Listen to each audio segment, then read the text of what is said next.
So, hello everyone. A very good afternoon to all of you. Thank you for joining us for this plenary session, which is a book talk on the topic Culture, a New World History. My name is Professor Sneha Vaghatkar. I am an assistant professor at MIT University and the moderator for today's session. Friends, we all are here today to attend a wonderfully curated session by our dear plenary speaker, Martin Puchner. A hearty welcome to you, sir, to the English Literature Summit 2023, jointly organized by International Society for Educational Leadership and MIT University. Friends, Martin, sir, will be enlightening us on the topic Culture, a New World History. Quite an interesting book talk it will be, I must say. Well, Culture, a New World History is a book that explores the diverse and interconnected histories of cultures around the world. Written by scholars and experts in the field, this book offers a comprehensive examination of human civilizations, their development, interactions, and contributions to the shaping of our global society. This book is also going to provide some insights into the rich tapestry of human experiences, traditions, art, literature, beliefs, and practices. By delving into these complexities and nuances of cultural histories, this book will definitely offer us a deeper understanding of the interconnectedness and diversity of human civilization. So our speaker here is going to enlighten us with more such facts on this particular book. But before that, let us get introduced to our delightful speaker here. May I request our technical team to play an introductory AV on Martin Puchner.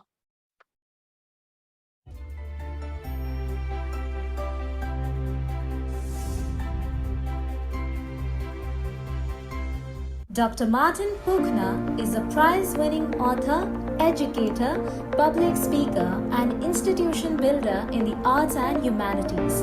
Currently, he is a professor of drama, English, and comparative literature. His writings include a dozen books and anthologies and over 60 articles and essays ranging from philosophy and theatre to world literature.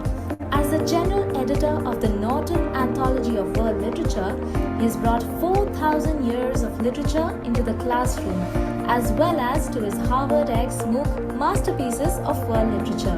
Through hundreds of lectures and workshops from the Arctic Circle to Brazil and from the Middle East to China, he has served as an advocate for the arts and humanities in a changing world.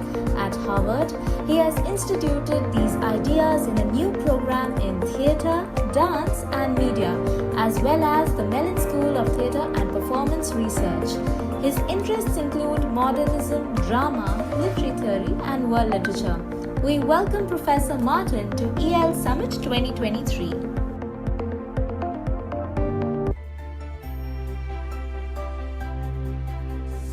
Thank you. Thank you very much. Thank you, team, for that wonderful introductory AV. So to all the attendees and our panelists, it's just a little reminder before we get started. So to all the participants and the attendees, if you have any questions during the presentation, please type them into the chat box and we shall bring them up after the presentation, and we will also have time for the questions at the end. So now, without any further ado, we request our esteemed speaker for the session today, Martin Puchner, to highlight the credibility and expertise on the subject matter. Over to you, Martin, sir. Well, thank you so much, Dr. Vaghatkar, and for that incredible video. I don't think I've seen anything like it before. That was quite something very, very touching. And I'm, of course, delighted to be back to speak to this group. I feel like we have become remote friends, and I'm really looking forward to visiting Pune before long. As the introduction stated, I just published this book on cultural history, helpfully called Culture. So I know that this is a subject that it's in some sense much broader and vaguer than the teachers of English literature that are mostly, I know, are assembled in this room. But what I'm hoping to do with the brief presentation today is to sort of tease out certain themes from the book, sort of 5 theses or themes that I think are broadly applicable and are certainly applicable also how we teach literature and English literature in particular. And so to make it a little more interesting, I want to share my screen, and I hope this works. So this is the book, and I should say it started as a kind of commissioned book by a book publisher, Norton, in America, with which I work a lot, that wanted this book to be sort of the first part of a kind of broader introduction to the arts and humanities, in part before the background of sort of declining enrollments in the humanities and in literature. And I know that you all just had a session on career opportunities for students in literature and the humanities. And I think that's an important thing to do. So in some sense, the context for this book is quite similar, I think, to the concern that you try to address with career opportunities, namely why should young students study the humanities, what kind of skills or what kinds of ways of thinking can be learned from studying the humanities. And in some way with this book, by going very broad and sort of extracting a couple of theses, I maybe try to address a similar question from a historical perspective, if you will. So I want to give you 5 takeaway theses and illustrate them each with a particular mini case study. And the first case study starts a very long time ago in what is today the south of France, where over millions of years, a cave was created, a system of caves by the Ardèche River that you see on this image. And this system of caves, a very impressive formation, was originally inhabited not by humans, but by bears and other animals that left their footprints on the relatively moist clay floor. And it was so these animals, including cave bears, inhabited these caves for a long time. But at some point mostly for hibernation, but at some point they left these caves. And it was at this point, about 35,000 years ago, that humans started to enter these caves. And of course, as trackers and hunters, these humans would be able to tell right away from imprints such as these and other accidental markings on the walls of these caves that they had been inhabited by these animals. And perhaps inspired by these accidental marks, these humans started to leave their own more deliberate marks on the cave walls, and thus began the work of decorating these caves with all kinds of sometimes very simple scratches such as these, and sometimes more elaborate paintings, including of the cave's earliest inhabitants. What I want to tease out here is that I think of these caves as a kind of storage device, because the first point about cultural history I want to make is that unlike biological evolution, where we automatically pass down our genes through our DNA, cultural history requires external storage devices in order for cultural knowledge to be transmitted from one generation to the next. And so there were these institutions of education, you could call them. And the cave system was one of them, because painters, prehistoric painters, continued this work on the caves for thousands of years. So we have here an incredibly continuous kind of work on the caves and a kind of continuous transmission of cultural knowledge from one generation to the next. Of course, that involved teachers, but it also involved the environment itself, these the system of caves. So that's my first thesis, that cultural evolution is not natural, or culture is not passed down naturally, but it requires these storage devices and institutions. And I start with caves, but there are many other institutions that, of course, are involved too, including temples or theaters or modern universities. So that became a through line in this history. How is culture transmitted? What kinds of sort of technical storage devices, from cave walls to writing, are required, and what kinds of institutions to facilitate that? So an awe-inspiring transmission over thousands of years, and then a catastrophe happened. Through a landslide, the entrance to the cave was closed off, and humans were barred from entering the caves. Fortunately, no humans were in the caves at the time, in part because the caves were not used for shelter. So the other thing to emphasize is that the caves were used not for survival or other utilitarian purposes, immediately utilitarian purposes. They were used really for a kind of meaning-making activity that is maybe best understood not as a form of know-how, so technical knowledge that helps us intervene in the natural world, but what I sometimes call know why, namely a kind of meaning-making activity. So that continuous activity in the caves was rudely interrupted by this landslide.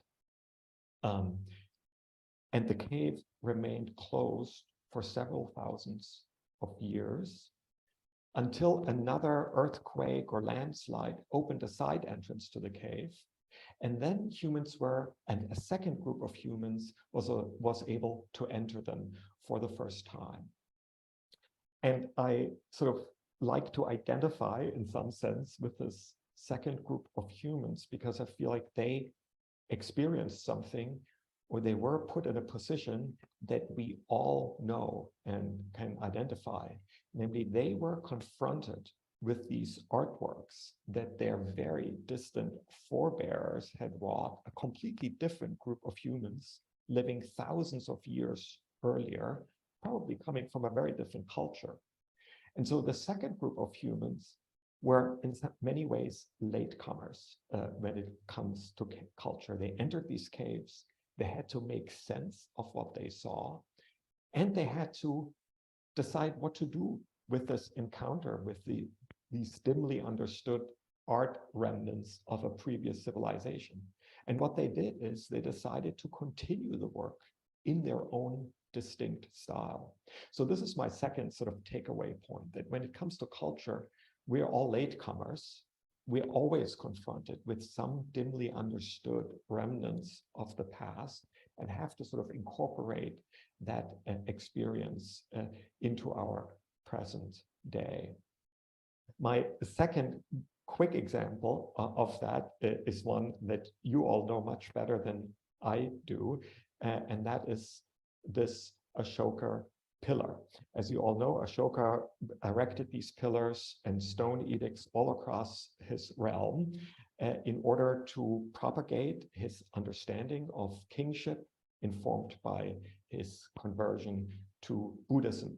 And he deliberately used writing, which he knew would be through writing through which he tried to address his subjects living at his time, but he also very deliberately wanted to address the future. That was for him the great ability of writing on stone, that it would endure, that he would be allowed, would be capable to address the future. And this worked remarkably well. He was one of the figures, the great propagators of Buddhism, partially thanks to his efforts. Buddhism spread both eastward to Tibet and westward to Persia. But at some point, the inscriptions on his pillars became illegible. And that is a good lesson about the precarity of storage devices, because what has to endure is not just the material surface of the pillar, the stone pillar, but also a kind of person-to-person transmission, including in this case of the writing system, the Brahmi script. And when that fell out of use, as you all know, the pillar became incomprehensible. And so later, rulers, including Firoz Shah Tughlaq, encountered the pillars, didn't know what they meant. There were oral stories affiliated with them, but they were very much in this position as latecomers, encountering these traces of the distant past. And so again, had been put in the position of the second group of cave dwellers. What should they do with these dimly understood remnants? And like the cave dwellers, Firoz Shah Tughlaq didn't dismiss this dimly understood remnant or even destroy it as some other humans have done, but he decided to incorporate it into his own idea of what it meant to be a ruler of these lands. And so he transported this pillar at great expense and with a lot of effort to his palace, where it still stands today. So both, again, a question of cultural transmission, reliance on a storage technique that shows how often the storage technique malfunctions.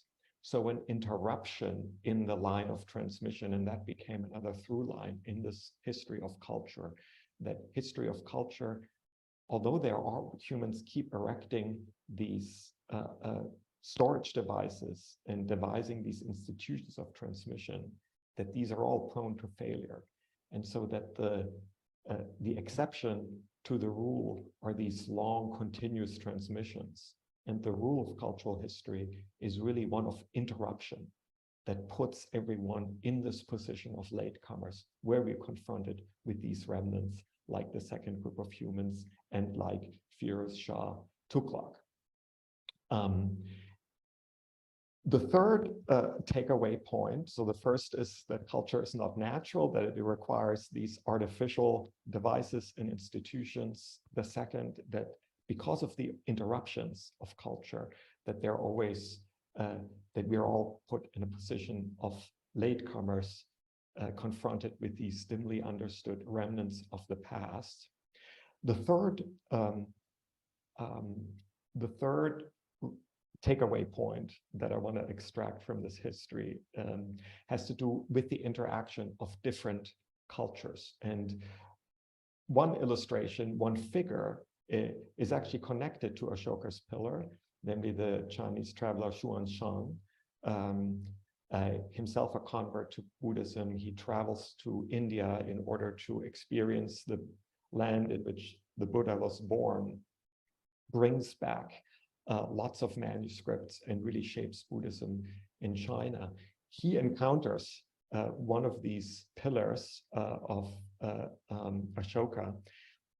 Again, no one can decipher them anymore, but he left a detailed account of this pillar and of Ashoka's effects on India and brought that back to China, where he incorporated that idea of Ashoka as a Buddhist king into the view of Buddhism he tried to propagate.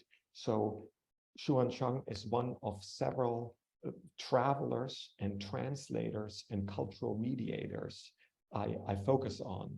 And the takeaway, the broad takeaway point here is that cultures thrive by borrowing from other cultures, even though these cultural encounters are often fraught with violence and destruction. And there's a lot of destruction and violence, including cultural violence in the book. But ultimately, what really struck me is that cultures thrive by borrowing, and that the circulation of culture is something that's really crucial. My other favorite example of that has to do with another moment of destruction, namely the kinds of destruction brought again by natural disaster, by the volcano that destroyed Pompeii, the Roman town of Pompeii in AD 79. It destroyed everything. It also, and that's also one of the sort of interesting side points that I noticed, how often destruction and preservation go hand in hand, because the volcano destroyed Pompeii and also created a kind of time capsule that allowed us to see how Romans in AD 79 in this provincial town, originally Etruscan town, lived. And one of the intriguing finds of this time capsule is a South Asian statue that was made in probably what today is Afghanistan or Pakistan, of a South Asian goddess. And that was found among the objects excavated in Pompeii. And it showed, again, the interesting trade and cultural exchange between the Roman Empire and South Asia. And this trade was so intense that Rome actually experienced a kind of trade deficit with South Asia, which is testified to by all the Roman coins that were found in South Asia. So in the book, I follow many of the figures like Xuanzang, translators, mediators, travelers, as well as individual objects like this South Asian statue, in order to show just how, in what modes and in what complicated ways cultural objects circulated.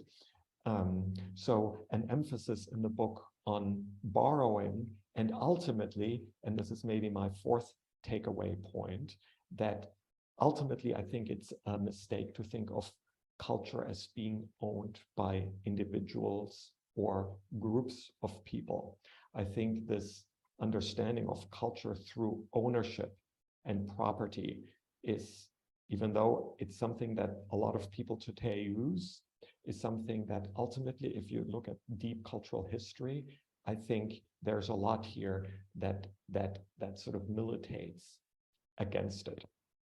So that's how I want to end this, I know, this very fast and very sort of bird's eye view of cultural history, view premised on an interest in how culture is transmitted through institutions and technologies of storage and transmission, like caves, like temples, like universities today, that focuses not so much on continuity, but on interruptions, and how different humans have dealt with this experience of cultural interruption, how we have come to terms with this position as latecomers, and an emphasis on different forms of borrowing, from borrowing of individual objects or art forms or texts that are brought from one culture to the next, to more large-scale borrowings when entire packages of culture are moved from one culture to the next, as was also the case with Rome, for example. And ultimately a view of culture that questions the assumption that we should think of culture as the exclusive property of one group or even of individuals. So this is how I want to stop, to leave a little bit of time for Q&A. An admittedly broad view, and I do talk about certain literary texts as well. There's a late chapter on George Eliot and the emergence of historical thinking, emphasizing Eliot's role as a translator and a transmitter of a certain kind of historical thinking to England. But what I really hope is that there are that these broader takeaway points of this cultural history helps answer some very general questions that I know a lot of students have when they come and study any humanities subject. Thank you very much. It's definitely, I think, very, very comprehensive way of sharing your ideas on what you have written. I'm pretty sure there must be a huge range of the research and methodology that you must have got into, and the kind of insights that you must have received while you were involved into this. So one can only imagine. And we are lucky enough to listen to you at this moment and to get that bird's eye view of this wonderful book. We shall definitely take out some time to go through that once at least. But through the presentation, we have understood a lot of ideas how this cultural aspect can held a prominence over the literature, right? So maybe the question and answer, has been open for all the attendees. So I request everybody to have the question, and I think we have our first question here. So the question has been asked by Astha Parmar. What are your thoughts on the importance of culture as how it is stored versus its importance on the content? Martin. Yeah, it's a good question, and it's true that by extracting these takeaway points, I sort of emphasized more how things circulate, how are they stored, how are they transmitted. And it's true that I had very little time to actually focus on what is being transmitted. And so I think you're right to call me on that. In the book, I do go a little deeper and try to understand, for example, to take the case of the Indian statue in Rome, trying to imagine what Romans would have, how they would have understood this statue, how it was made, and what happens when it travels from one culture to the next. There are indications, for example, that the owner, so it's probably a woman who owned the statue, the best guess is that she would have understood this as a kind of representation of Venus, the Roman goddess of love, and so that there was probably a kind of misunderstanding, which is also, whenever you talk about cultural contact and borrowing, automatically you have to talk about misunderstanding. So there's probably a kind of misunderstanding that happens here, or kind of incorporation of that statue and that particular style of representing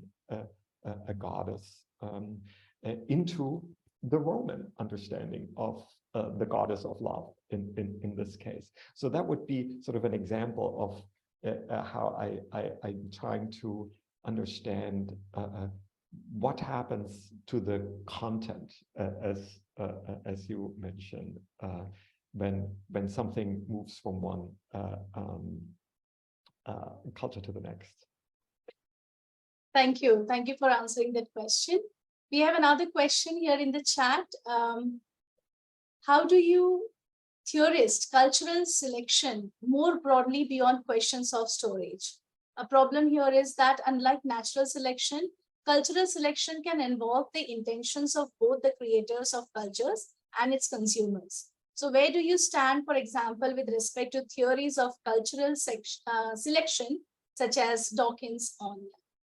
Yeah, thank you, Angus. When I started the book, I felt very much drawn at first to Dawkins and other theorists of cultural evolution who use biological evolution sort of as a model for thinking about how culture gets transmitted. For example, linking the way in which genes get, propagated and how they disseminate and recombine to the way cultural memes disseminate and recombine. But ultimately, so I was first very struck by those analogies and in some sense compelled by them.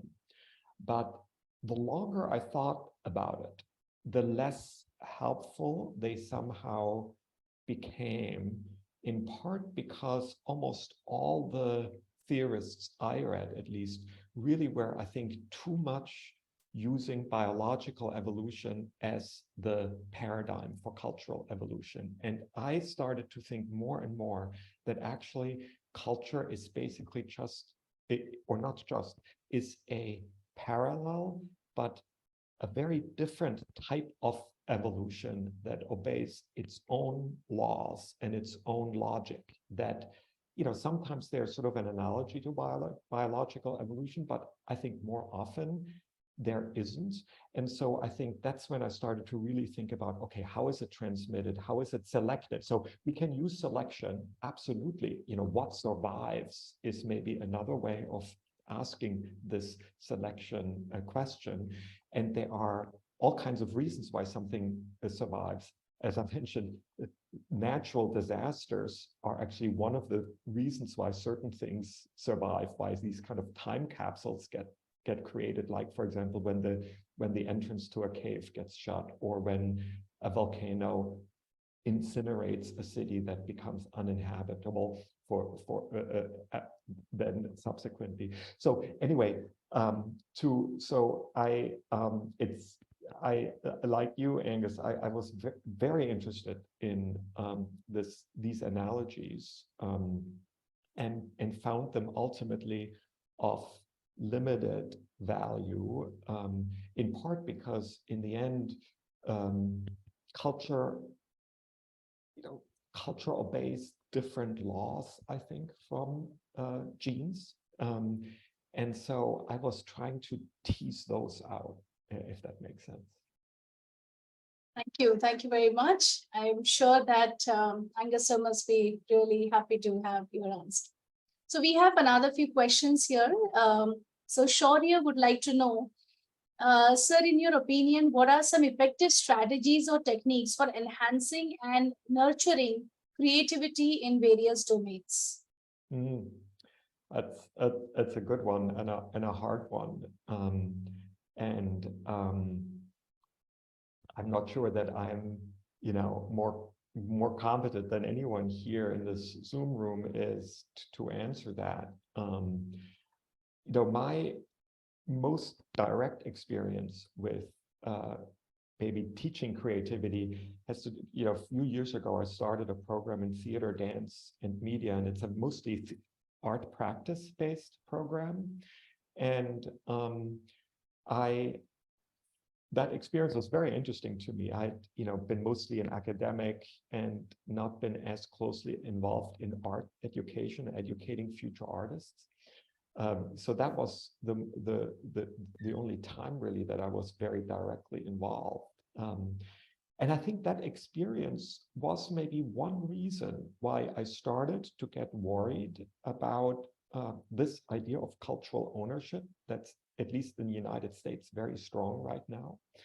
Because I felt that these future theater artists and dancers became very, very worried about interacting with other cultures because they were afraid of being accused of doing cultural appropriation or of misunderstanding or of offending sensibilities. And all of these things are very well intentioned and I think are also necessary.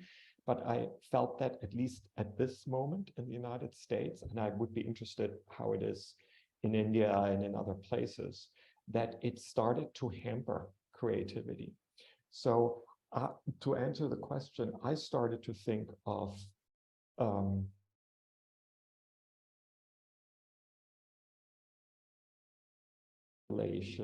and an availability of the cultural past for present use.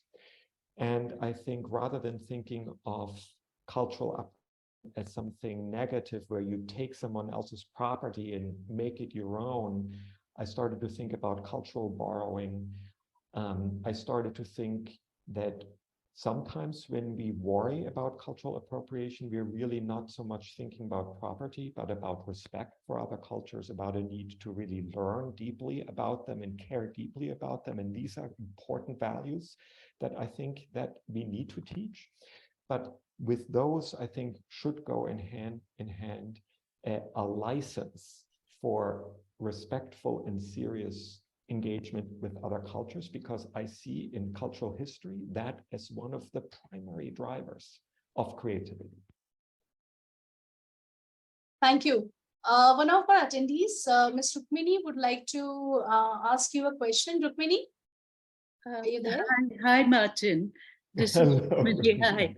So I wanted to ask you, while I generally agree with your point about our being latecomers to cultures and the non-naturalness of culture and cultural borrowing, what I did want to find out about is the last point you made, which is that your view militates against the view of cultural ownership. And what I think this question is relevant to us in India because we have recently, in recent memory, undergone a longish, well, not that long, if one looks at the history of cultures, but fairly long period of colonization. And there, the question of cultural ownership becomes particularly contentious because we feel that a lot has been taken away, and claiming it again or gaining authority over it is pretty hard.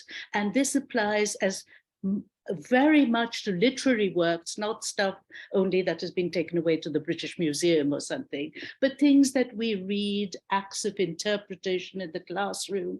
So that business of who has authority over the texts of a culture, whether, you know, in a general sense, I agree with your point about ownership, but in the particular historical context in which we find ourselves in post-colonial studies, what would be your view of ownership in under these difficult historical circumstances? Yeah, yours. Thank you very much, Rukmini, for this question. And it's something I grapple with a lot because I completely understand this argument. And, you know, they're also in related but different cases right now. I also recognize that, you know, they're quite successful. For example, restitution claims about objects. You mentioned the British Museum, including, for example, the Benin statues, you know, that were taken from Benin City under conditions of extreme violence and oppression, and claims of sort of cultural ownerships can be successful. And so I completely see that in particular circumstances, and including the ones you describe, that can be a successful and maybe very strategically important language to use. And for me, I don't have a good answer ultimately, because on the one hand, if I look at the bigger picture, it just seems very hard. You know, you can look at any culture, and the various cultures of the Indian subcontinent are the best examples I can think of in the world, of where you look at one tradition, you can see it's made of components of other traditions, and it's cultural borrowing, you know, all the way back in history, and the necessity to claim traditions that have been taken away, to reclaim objects. So my hope is, or my fantasy, but I don't have very concrete proposals, that we find a way of that reclaiming and of making restitution arguments that are not, at least not solely based on a decision of saying, this is mine, hands off, because I feel like ultimately that kind of argument encounters these limits of cultural history that I try to describe.